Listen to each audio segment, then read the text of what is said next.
नमस्कार दोस्तों, स्वागत है आपका अपने चैनल कीज टू सक्सेस में। जैसा कि आप लोग थंबनेल देख रहे हैं, पेपर 2 का जीएस पेपर 2 जो है एमपीपीएससी मेंस एडिशनल मेंस के बारे में बात हो रही है। विशेष मेंस जो चल रहा है उसका सेकंड पेपर है, उसका डिस्कशन देखेंगे, एनालिसिस देखेंगे किस प्रकार से क्वेश्चन आए हैं। और बहुत लोगों ने बोला कि पेपर बहुत अच्छा आया था, कुछ लोगों ने बोला पेपर बहुत टफ था और लेंदी था। तो इसके बारे में जान लेंगे क्वेश्चन पेपर देख करके। और इसके बाद वीडियो के लास्ट में आपको एक चीज़ बताएंगे जिससे कि जो लोग एडिशनल मेंस दे रहे हैं उनका हो जाएगा, मतलब जो सिर्फ थोड़ी सी भी मेहनत कर रहा है और जिसने पेपर अटेम्प्ट किया है उसका हो जाएगा। वो कैसे होगा इस बात की भी जानकारी आपको वीडियो के लास्ट में दे देंगे, ठीक है। तो वीडियो के लास्ट तक बने रहेगा। तो आप में से जो भी एडिशनल मेंस दे रहा है आप लोग पीडीएफ ग्रुप में दे दीजिएगा या फिर पर्सनली आप मुझे भेज दीजिएगा, तो जल्दी से जल्दी आपके लिए वीडियो लेके आएंगे, ठीक है। क्योंकि बहुत इंतजार करना पड़ता है, फिर किसी को लगाना पड़ता है फ़ोन, फिर मिलता है। वैसे हमारे एक दो मित्र हैं जो कि हमें समय पर भेज देते हैं, उन्हें बहुत बहुत धन्यवाद। हमारे धर्मेंद्र भाई के भेज देते हैं हमें, ठीक है। तो दिया था ये है ऐसे ही लिखा हुआ है, ठीक है। स्पेशल मेंस है ये, तो ये अपना सेकंड पेपर हो जाएगा। इसका अपन 3 मार्कर पहले देख लेते हैं कि क्या बोल रहा है ये हो जाएगा। यहाँ पे जम्मू कश्मीर पुनर्गठन अधिनियम 2019 के 2 प्रमुख प्रावधान लिखने थे जो कि बहुत कम लोगों ने लिखे होंगे, ठीक है। तो ये चीज़ आप देख लीजिएगा थोड़ा सा, ठीक है।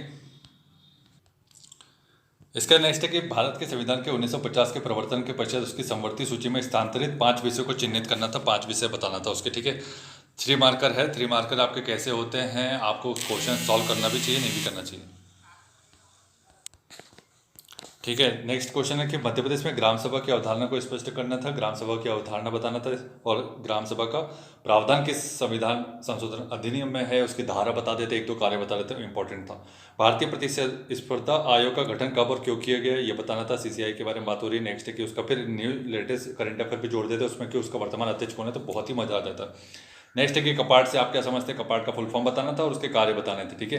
भारत में स्वयं सहायता समूह के 2 प्रमुख उद्देश्य बताने थे, ठीक है, बता देते। सेल्फ हेल्प ग्रुप, और जो लोग ने करंट अफेयर का वीडियो देख लिया होता प्रतियोगिता दर्पण का, तो इससे आप क्या करते हैं, वहाँ पे ईला भट्ट का नाम लिखते हैं। ईला भट्ट ये पहला इन्होंने सेवा जो एनजीओ मतलब एनजीओ और सेल्फ हेल्प ग्रुप भी बोला जा सकता है उसे, तो इन्होंने सबसे पहले इसका गठन किया था। तो ये 1970 में किया था ये काम इन्होंने। ये अगर लिख देते तो फिर मतलब 3 में से 3 मार्क्स तो पूरे मिलते ही मिलते।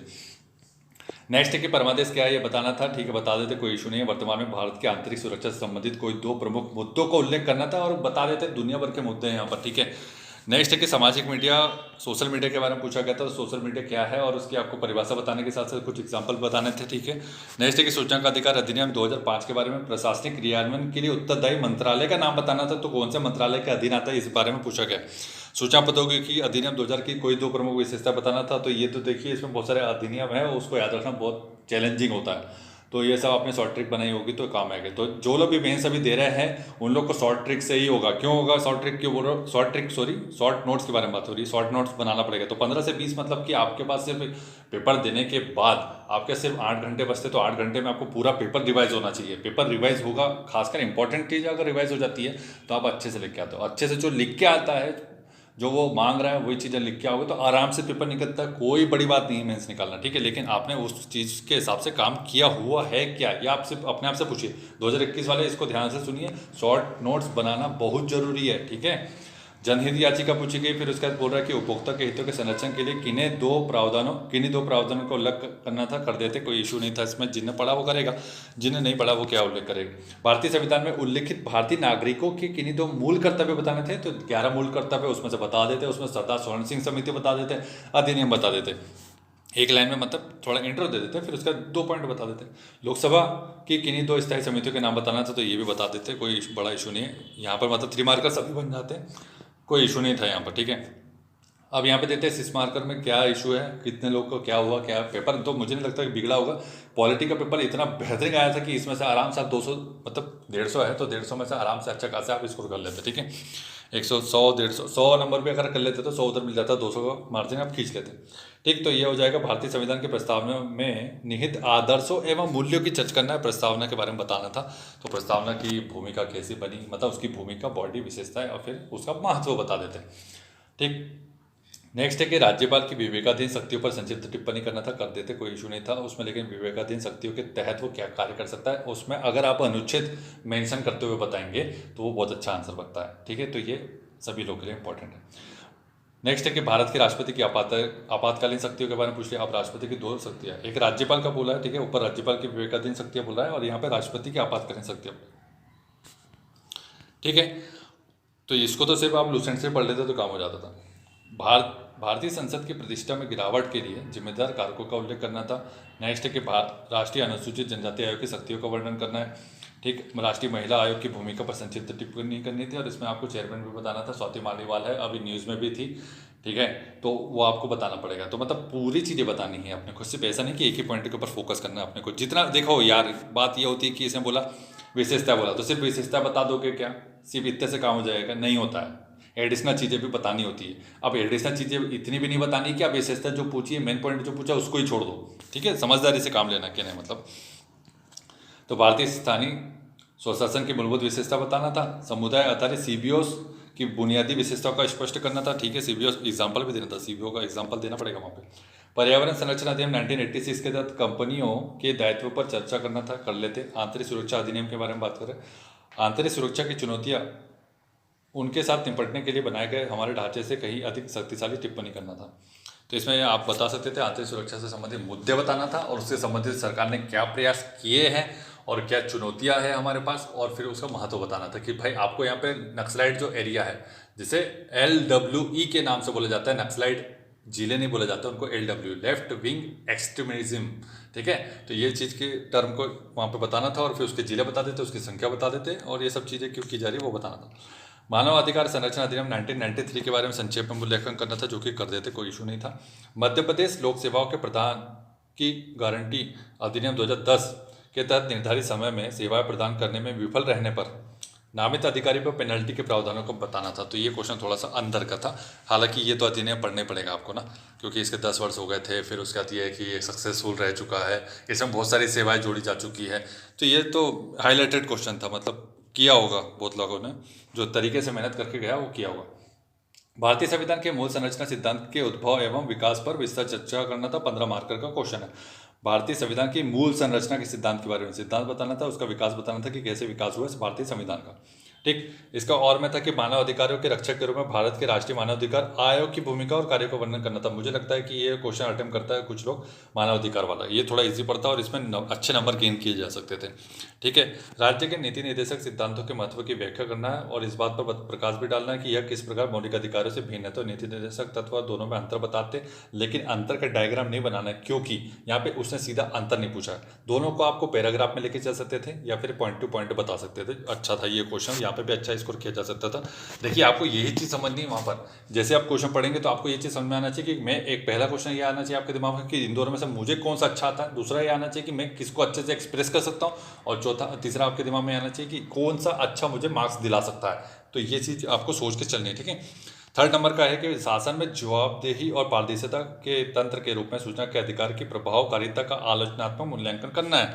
ठीक, ये थोड़ा सा टफ लगता है। इसका और में क्या दे रहा है वो, चुनाव और मतदान व्यवहार पर सोशल मीडिया के प्रभाव का आलोचनात्मक परीक्षण करना था। तो ये लिख देता, मुझे लगता है कि सेकंड वाला आपको ज़्यादा सूटेबल लगता है। कुछ लोग, अब देखिए सबका अपना अपना कैपेसिटी होती है, किसी को कुछ अच्छा लगता है, किसी को कुछ अच्छा लगता है। ठीक है, नेक्स्ट इसके बाद की सेक्शन भी इकोनॉमी से संबंधित होता है, इसमें हेल्थ का भी टॉपिक आता है, बहुत सारे टॉपिक आते हैं। तो 50 मार्कर मतलब 15 क्वेश्चन है, 3 मार्कर के, ये देख लो। ठीक, तो इसमें ये बोल रहा है पारिवारिक स्वास्थ्य पहला बोला है, फैमिली हेल्थ क्या है, फिर उसके बाद ICR के बारे में पूछ लिया, फिर आयुष्मान भारत योजना पूछ लिया। तो ये आपको बताना था, डेट बताना था 23 सितंबर 2018, कितने लोग को लाभार्थी, 50 करोड़, 5 करोड़ का 50 करोड़, कितने लाख रुपए तक का कवर किया जा रहा है, बहुत सारी चीज़ें थी इसमें।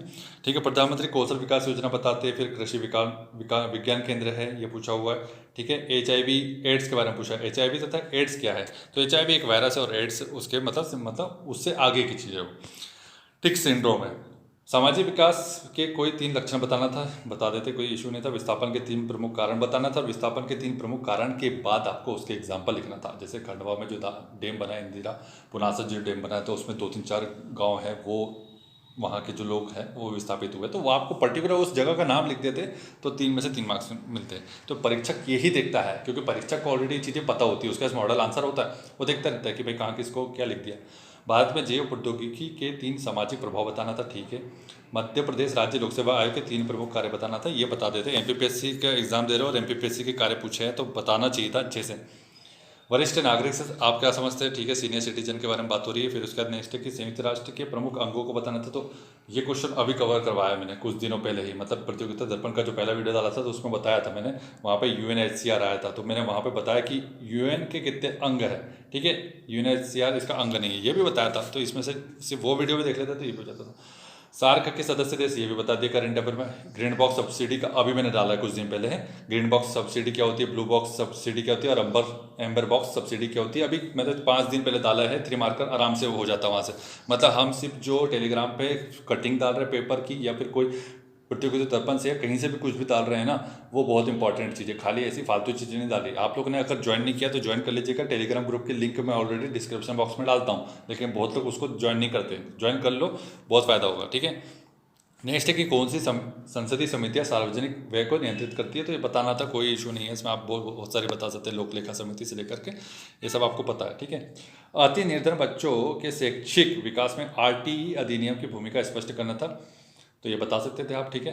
6 मार्कर के क्वेश्चन आ गए यहाँ से, ठीक है। तो 10 में से अब यहाँ पर भी देख लेते हैं पहले कि हाँ 12 क्वेश्चन। देखिए ये फायदा है कि 2019 को जिसको एडिशनल मेंस दे रहे को मेरा बहुत फायदे में, क्यों, क्योंकि यहाँ पे सीधे 12 क्वेश्चन दे रहे हो। 12 में से मुझे करने हैं 10, तो ये 10 करने हैं तो 2 क्वेश्चन में किसी भी अपने लिबर्टी के हिसाब से छोड़ सकता हूँ। लेकिन जो 2021 का मेंस देंगे वहाँ पर मिलेगा सीधा 10 क्वेश्चन। अब मैं 10 में से 10 करना है मुझे, जैसे मान के चलो तो 10 आपको छोड़ने की कोई लिबर्टी नहीं है, आपको करने ही पड़ेंगे। तो अगर कुछ क्वेश्चन ऐसे मिल गए कि भाई मुझे नहीं आता, तो फिर क्या करोगे, तो कुछ भी लिख तो नहीं सकते ना, लेकिन उसके आसपास का कुछ भी थोड़ा सा पता है तो वो लिखना है, ठीक है। ऐसा नहीं, छोड़ना नहीं है। छोड़ किस में सकते हैं, 3 मार्कर। कुछ भी नहीं पता तो कुछ भी मत लिखो, छोड़ दो। लेकिन 6 मार्कर में थोड़ा भी पता है तो लिखो, डायग्राम बना दो, कुछ भी बना दो, फ्लो चार्ट बना दो, वर्गीकरण कर दो, क्लासिफिकेशन कर दो, करंट अफेयर कुछ तो लिख दो, कुछ ना कुछ तो मिलेगा, 1 नंबर तो मिलेगा, ठीक है। कुछ नहीं लिखोगे तो कुछ भी नहीं मिलना। वैसे भारत में वृद्धाश्रमों की बढ़ती संख्या के सामाजिक कारणों की चर्चा करना था। नेक्स्ट है कि विस्थापन विकास का परिणाम है, स्पष्ट करना था। और ये थोड़ा सा इस टाइप के क्वेश्चन से बचना चाहिए आपको, जहाँ पर स्पष्टीकरण करना पड़े। स्पष्टीकरण करेंगे तो वहाँ पर आपको बहुत सारे आयाम लिखने होते हैं। तो ये जो बहुत सारे आयाम लिखने होते हैं ना, खासकर 6 मार्कर में, तो क्या होता है, टाइम टेकिंग होता है। बचने का इसलिए बोल रहा हूँ कि टाइम टेकिंग होता है। इसके चक्कर में आपके जो पॉइंट टू पॉइंट बोलता है, कभी बोलता है कारण बताओ, कोई बोलता है कार्य बताओ, कोई बोलता है विशेषता बताओ, तो ये चीज़ आपको करनी चाहिए, सीधा पॉइंट लिखना काम, ठीक है। तो ये अब कुछ लोग यहाँ पे चर्चा कीजिए, निबंध लिखिए, तो कुछ लोग इसमें फंस जाते हैं। तो यही तो आपकी बात है कि आप जो टेस्ट सीरीज ज्वाइन कर रहे हैं जिस भी कोचिंग में, संस्थान में, वो ये सब छोटी बातें बताते कि नहीं। अगर नहीं बताते तो भाई बहुत गलत जगह हो फिर आप, ठीक है। किशोरी शक्ति योजना क्या है, मध्य प्रदेश में इस योजना की स्थिति स्पष्ट करना था, ठीक है। नेक्स्ट है कि इसके बाद जनजातीय क्षेत्रों में संस्थागत प्रसव की समस्या स्पष्ट कीजिए। सीधे समस्या पूछा है, समस्या बताओ, तो समस्या बताने के बाद आपको प्रयास भी तो बताने पड़ेंगे। क्या सिर्फ समस्या होती है, सरकार कुछ नहीं कर रही है, राज्य सरकार केंद्र सरकार कुछ नहीं कर रही है, कर रही होगी ना, तो ये कर रही है, तो उसमें ऐसा तो नहीं कि जो सरकार कर रही है वो बिल्कुल सक्सेसफुल हो रही नहीं हो रही ना। इसका मतलब ये कि आप सुझाव भी तो देंगे।